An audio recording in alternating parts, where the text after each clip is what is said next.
And it's my very, very great privilege this evening to introduce you to a woman by the name of Alice Kirenge, who is the champion for that group. She is the woman that brought women's enterprises into Western Kenya.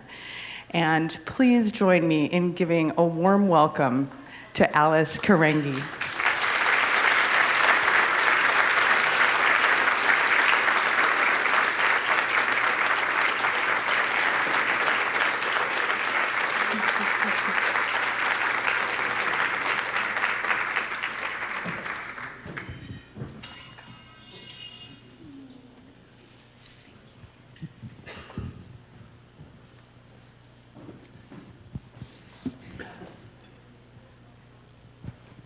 Hamujambo.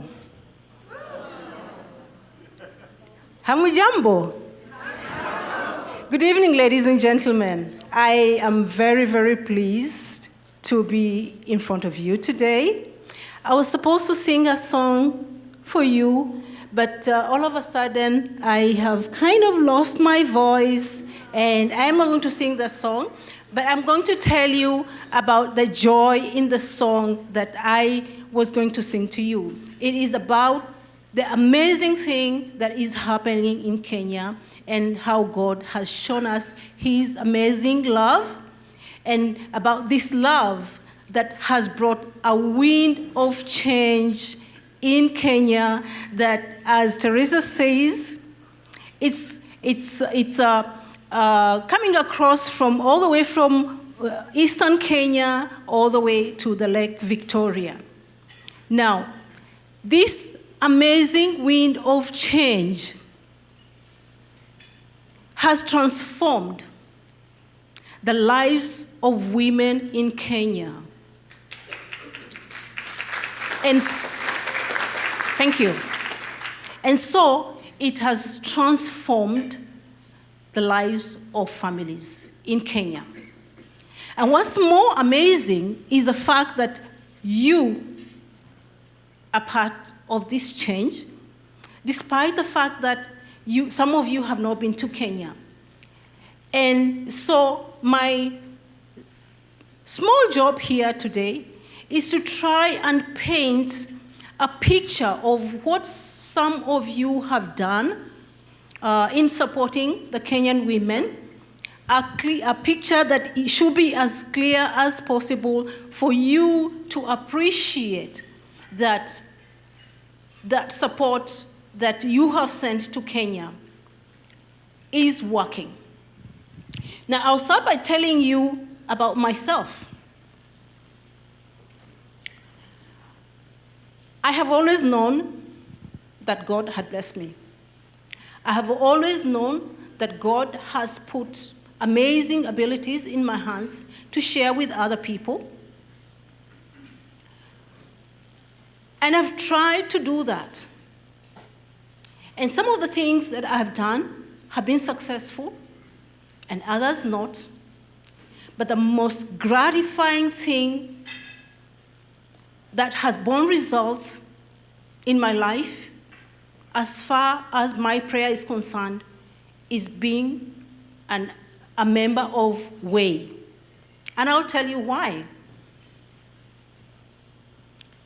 WAY has the best model. Kenyan women have numerous problems.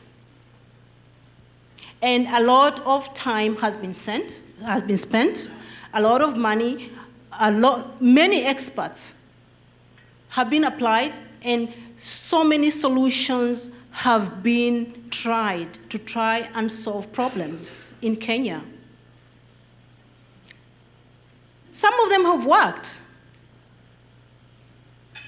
But solving Kenyan women's problem, you have to understand what the real problem is.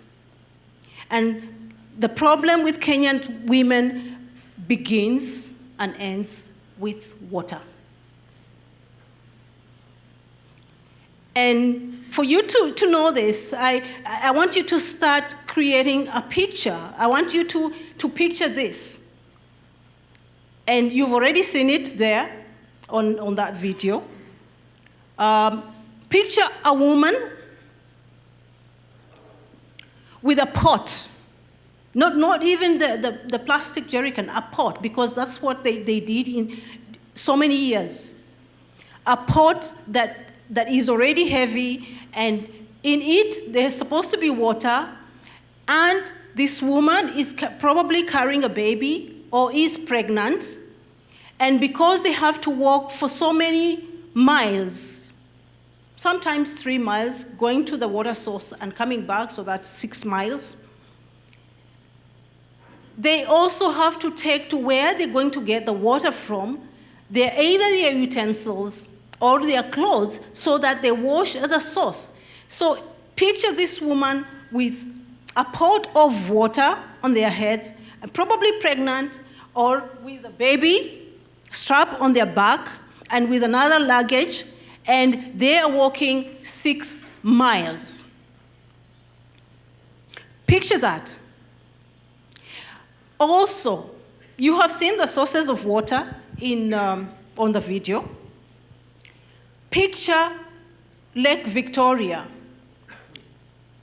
a big mass of water, probably the biggest in Africa, but there's no water in the homes. And this is where the women go to fetch water for drinking. This is where the animals also drink. This is where they wash their clothes. This is where they bath. This is where everything happens. How clean is that water? So we have problems here. As I said, the problems that women have begin and end with water.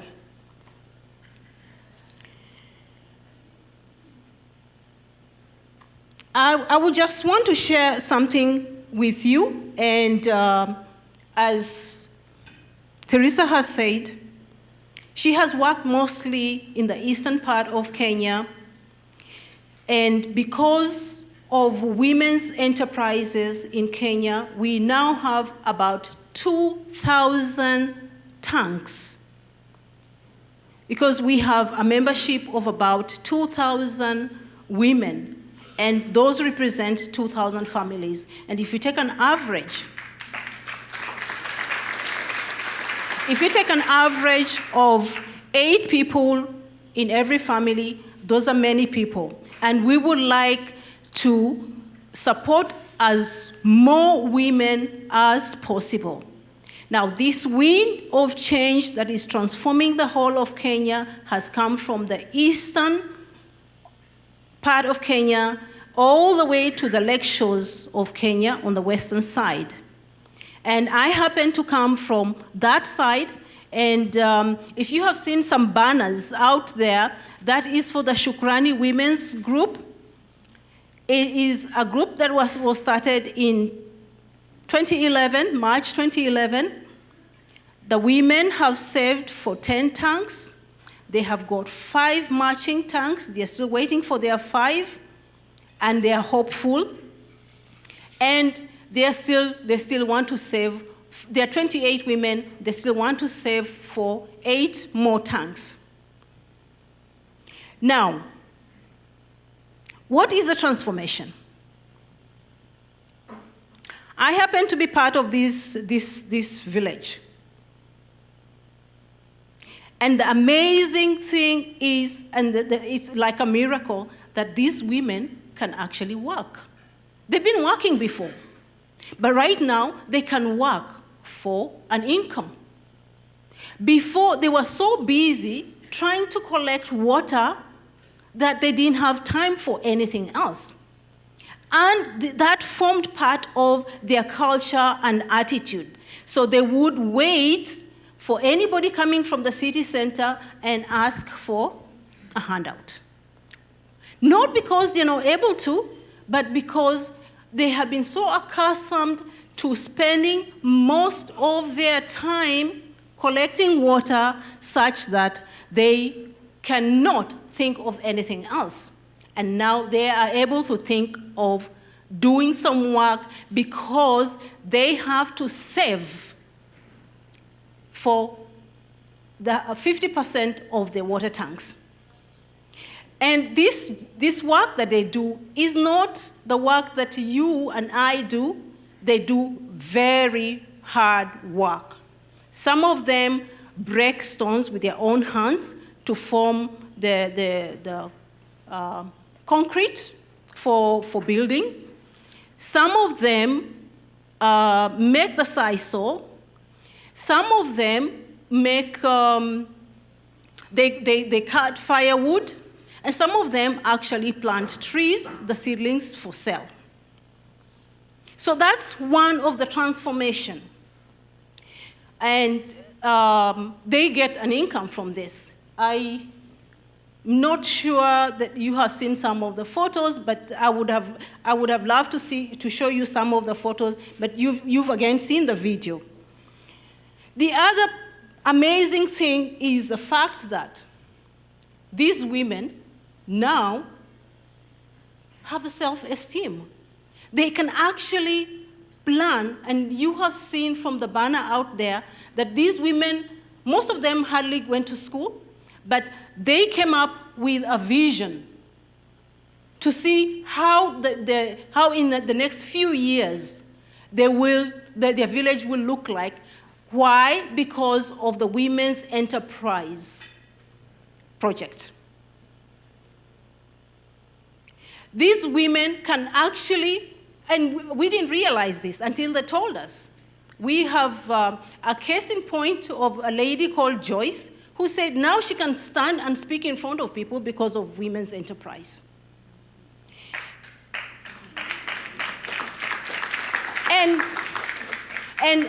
the fact that these groups are for women, women only, and they have that courage to speak and to plan their work as women. I am sorry to the gentlemen, but Kenya is a very male-dominated society, and when they are in groups with men, they do not get to bring out their talents.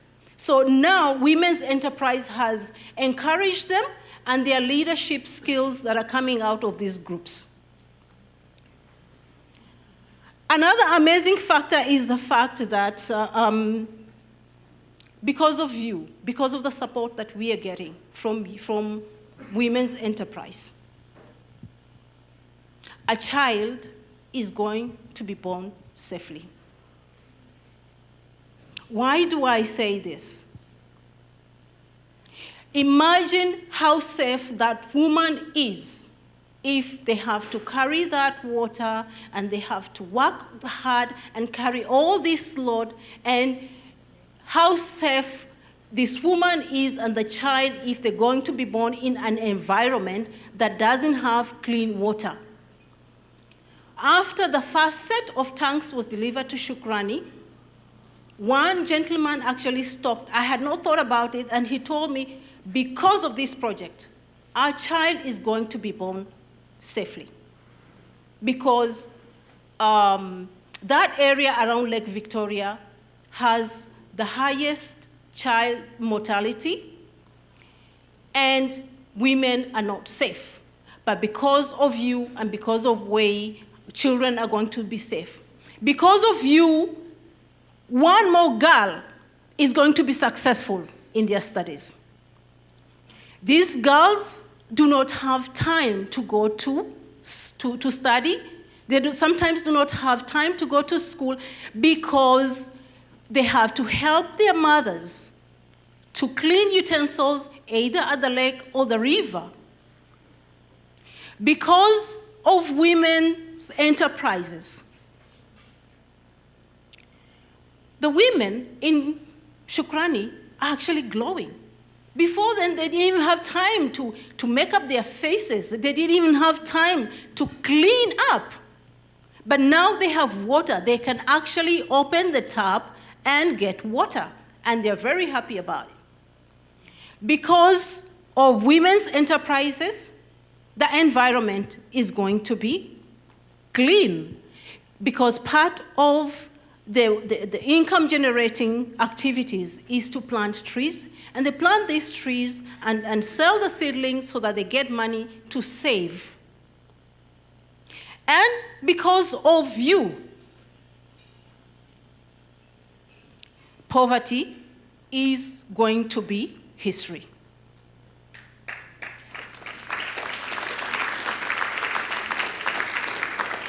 And I told Teresa the other day, yes, our Kenya government monitors poverty, but all these activities, if we are able to collect enough money for all the rural women in Kenya, to support all the rural women in Kenya, and they're willing, we just need to roll out this project.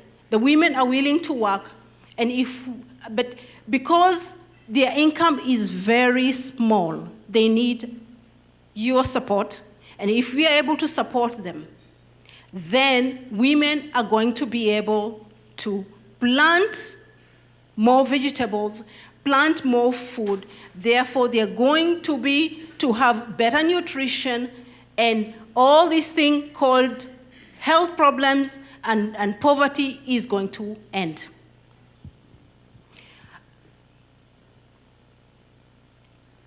I therefore want to thank you very much and thank Teresa for coming up with something as amazing as this. As you say, I believe you did not even think that this project would have such an amazing impact. But as I said, and you have seen, the women's problem begin and end with water. If we have water, then the women are able to work for income, they are able to take care of their families, the children are able to go to school, they are able to look clean, and they are healthy, and everybody in the village is happy. By the way, when the tanks arrive from Nairobi to our village, the Shukrani Women's Group, they sung and danced, but everybody, even those who are not members of the group. We have one other group that has been formed now, and this idea is spreading, and all I can wish and pray for is that we will get more support from you to support these women. Thank you very much for listening to me.